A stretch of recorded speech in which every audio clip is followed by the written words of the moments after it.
Hello, people of God, and welcome to this time of being together. It is Sunday, the 17th of July, and there's a lot to look forward to over the next 2 weeks. Firstly, next Sunday on the 24th, both at 8 o'clock and at 10 o'clock, we will be having a festival of Christian hymns and songs. This will be combined with everybody's birthday.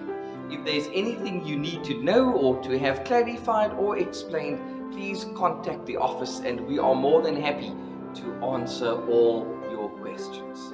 Then also on Sunday the 31st, please make a note that there will be one service at 9 o'clock on the 31st, and that is when we have our moderator in our midst, the Reverend Natalie Barnard.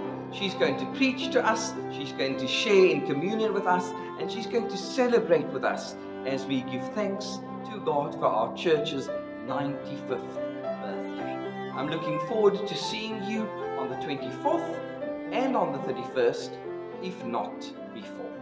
May God bless you. Greetings to the family of God. Our reading is coming from Philippians Chapter 4, starting at verse 2 and reading all the way down to verse 20. Thank you. I plead with Euodia and I plead with Syntyche to agree with each other in the Lord. Yes, and I ask you, loyal, yoked fellow, help these women who have contended at my side in the cause of the gospel, along with Clement and the rest of my fellow workers, whose names are in the book of life. Rejoice in the Lord always. I will say it again, rejoice. Let your gentleness be evident to all. The Lord is near. Do not be anxious about anything, but in everything, by prayer and petition, with thanksgiving, present your requests to God. And the peace of God, which transcends all understanding, will guard your hearts and your minds in Christ Jesus. Finally, brethren, whatever is true, whatever is noble, whatever is right, whatever is pure, whatever is lovely, whatever is admirable, if anything is excellent or praiseworthy, think about such things.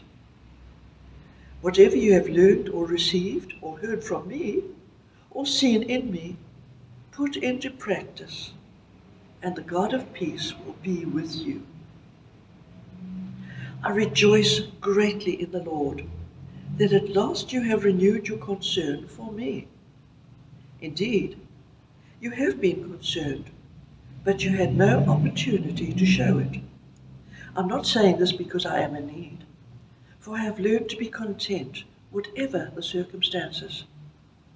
I know what it is to be in need, and I know what it is to have plenty. I've learned the secret of being content in any and every situation, whether well-fed or hungry, whether living in plenty or in want. I can do everything through him who gives me strength. Yet, it was good of you to share my troubles. Moreover, as you Philippians know, in the early days of your acquaintance with the gospel, when I set out from Macedonia, not one church shared with me in respect to giving and receiving, except you only. For even then, I was at Thessalonica, and you sent me aid again and again when I was in need. Not that I'm looking for a gift, but I'm looking for what may be credited to your account. I have received full payment, and even more. I am amply supplied, now that I have received from Epaphroditus the gifts you sent. They are a fragrant offering, an acceptable sacrifice, pleasing to God. And my God will meet all your needs according to his glorious riches in Christ Jesus. To our God and Father be glory forever and ever. Amen. Well, good morning. The Lord be with you today. Over the past weeks, we've been looking at Paul's letter to the Philippians. And this morning, I want to continue as we look at Philippians Chapter 4. And I'll be concentrating on verses 2 to 9. The theme for today is harmony in the church. Harmony in the church. I read a lovely story about a group of monks who lived in a remote monastery in the middle of the forest. And they had pledged to follow a vow of silence. Their vow could be broken once a year on Christmas Day by one monk, and that monk could only speak one sentence. So on Christmas Day, Brother Thomas had his turn to speak and said, "I love the delightful mashed potatoes we receive every year with our Christmas lunch." Then he sat down, silence for 365 days. The next Christmas, Brother Michael had his turn and said, "I think the mashed potatoes are lumpy and I just truly despise them." Once again, silence ensured for 365 days. The following Christmas, Brother John rose and said, "I am fed up with this constant bickering over mashed potatoes." Now, if peace and harmony are so hard to come by in a monastery deep in the woods, how can we hope to find peace and harmony in a world that is full of trouble and turmoil? And how do we find peace and harmony in our relationships and interactions with one another in the church? Our scripture passage draws attention to an unnamed disagreement between two women in the church. We have no idea what this was about, but whatever it was causing division in the church. Although these women were believers and had worked hard to share the gospel, their disagreement was of such a nature that outside help was needed to resolve this conflict. Paul called upon a faithful brother, what might have been a sister, to help these women resolve their dispute. Now, he wasn't asking that they become carbon copies of each other, knowing that they were uniquely different, but he was asking that they conduct themselves in a manner worthy of the name Christian. Perhaps he reminded them of his earlier words when he spoke about believers having the same attitude as Christ.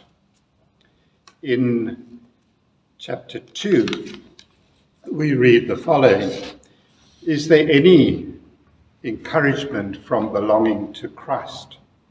Any comfort from his love? Any fellowship from the Spirit? Are your hearts tender and compassionate? Then make me truly happy by agreeing wholeheartedly with each other, loving one another, and working together with one mind and purpose." And that's verses 1 and 2. When a conflict or disagreement arises between members of the church, it has the potential to spread, and others get drawn into situations not of their making, yet ones charged with damaging potential.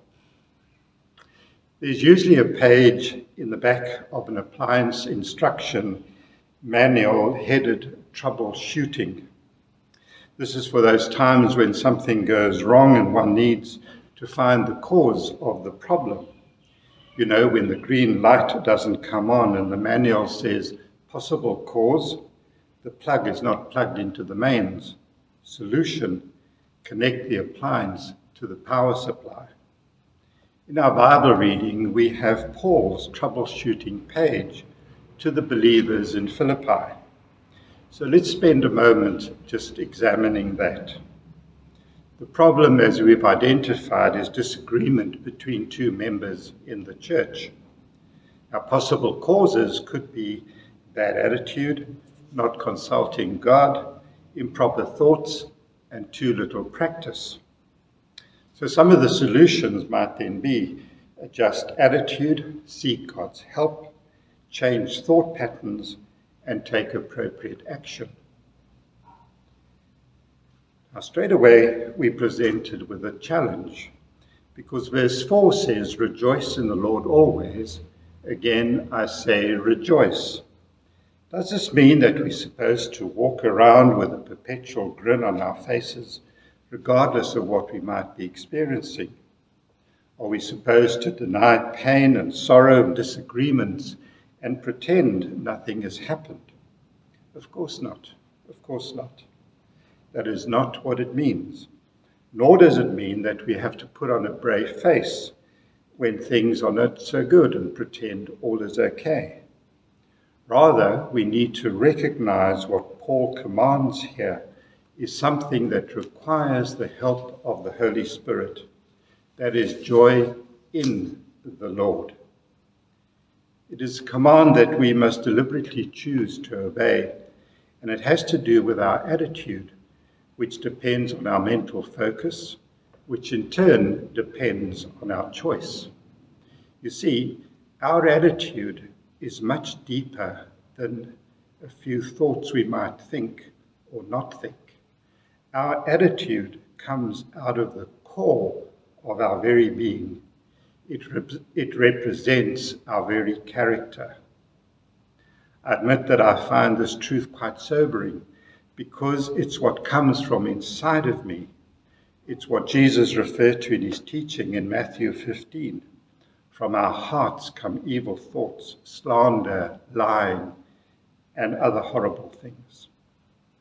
Without a doubt, the human mind is an awesome creation of God, and we have been given the ability to reason and think how we will live out our days on earth. And with that ability, we're able to choose our own attitude, since we can choose how we will respond to what goes on around us. This joy is in the Lord, and we are in Christ. Remember that as believers we walk by faith and not by feelings.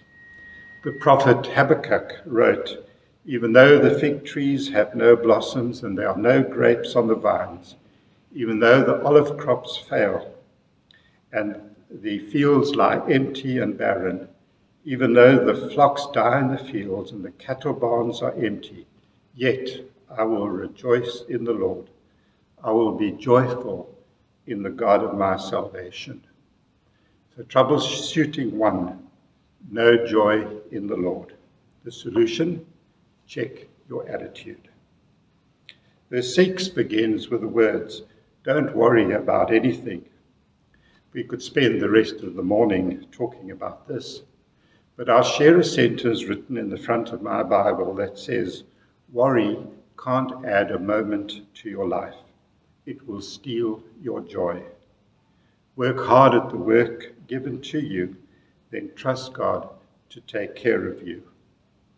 In verses 6 and 7 of our Bible passage, Paul addresses another important way of dealing with trouble when he instructs the church to pray about everything. In other words, no matter what is troubling us or giving us sleepless nights or causing that knot in our stomach, we're commanded to take it to the Lord in prayer. Let's not wait for the little things to become the big things before we turn to God in prayer. Pray about everything is the instruction, even the disagreements. Let's learn not to sweat it, because once we've made the situation known to God, we become recipients of his promise. Then you will experience peace, which exceeds all understanding.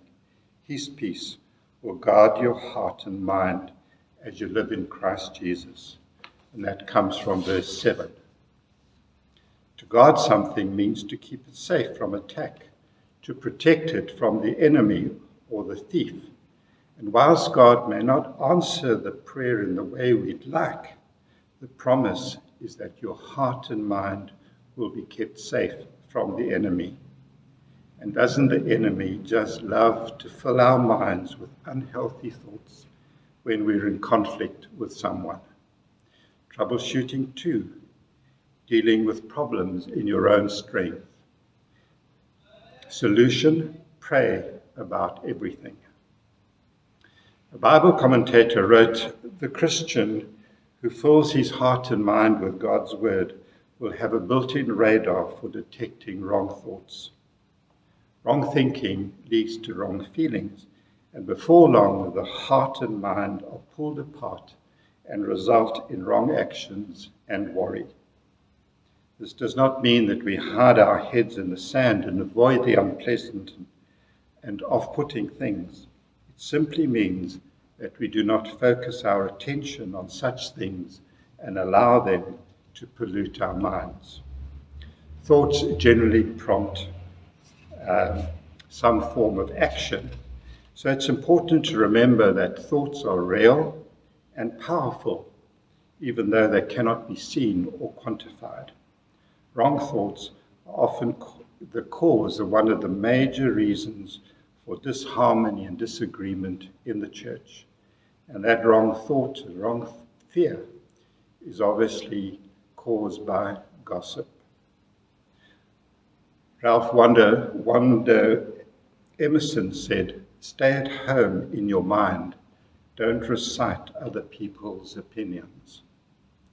The Apostle Paul writes that our thoughts must be fixed on what is true and honorable and right and pure and lovely, thoughts that are excellent and worthy of praise. Let's not forget the scriptures that teach us not to copy the behavior and customs of this world, but to let God transform our minds by changing the way we think. The Bible says, "Then you will learn to know God's will for you." By learning to meditate and making God's word part of our daily lives, we are transformed through the power of the Holy Spirit and transformed into the ever-likeness of Christ. So troubleshooting 3, unkind, resentful thoughts. The solution, renew your mind with God's help. Novak Djokovic trains for over 2 hours a day. Plus he spends time practicing yoga and exercising in the gym. He has the largest team of all professional tennis players, which also includes a spiritual advisor, a support team of 9 people in total. Now, if Djokovic is surrounded by all these people and spends so much time every day preparing to be the number 1 tennis player, does it say anything to us about how we prepare to be faithful followers of Jesus Christ? Paul told the believers to keep putting into practice all they had been taught and learned from him, and they would have God's peace with them. Let's note that it's one thing to learn a truth, quite another to inwardly receive it, and then something else to put it into daily practice. Of course, Bible studies and spiritual courses have their place in the church, but unless that information and knowledge is put to work, it is basically useless. Didn't Paul say something about noisy gongs and clanging cymbals? Harmony in the church begins to happen when believers take to heart the words of James. Don't just listen to God's word. You must do what it says. So troubleshooting 4, out of touch with God. And the solution is practice your spiritual disciplines. Now, Paul was so concerned that we understand the importance of harmony in the body of believers and that it is a priority to God that he taught at the Romans in chapter 14. For the kingdom of God is not a matter of what we eat or drink, but of living a life of goodness and peace and joy in the Holy Spirit. If you serve Christ with this attitude, you will please God and others will approve of you too. So then, let us aim for harmony in the church and try to build each other up. In Jesus' priestly prayer in John 14, Jesus prays that all who believe in him may be one, just as he and the Father are one. He prayed that when the world sees us, they may see us as one with each other and with God. In fact, he said that the world will never believe the authenticity of our message unless they see the unity of love for one another. In Ephesians 4, Paul writes about the unity in the body and says, "Make every effort to keep yourselves united in the Spirit, binding yourselves together in peace." God, by his grace, through faith in Jesus, has made us one in Christ. This unity is not of our making. It is by the Holy Spirit who makes it possible for us to die to our differences and to live in a bond of peace. And so as we reflect upon these words, may God in his mercy help us to deal constructively and positively with any disagreements we may have, so that there may indeed be peace and harmony in his body. God bless you. Amen.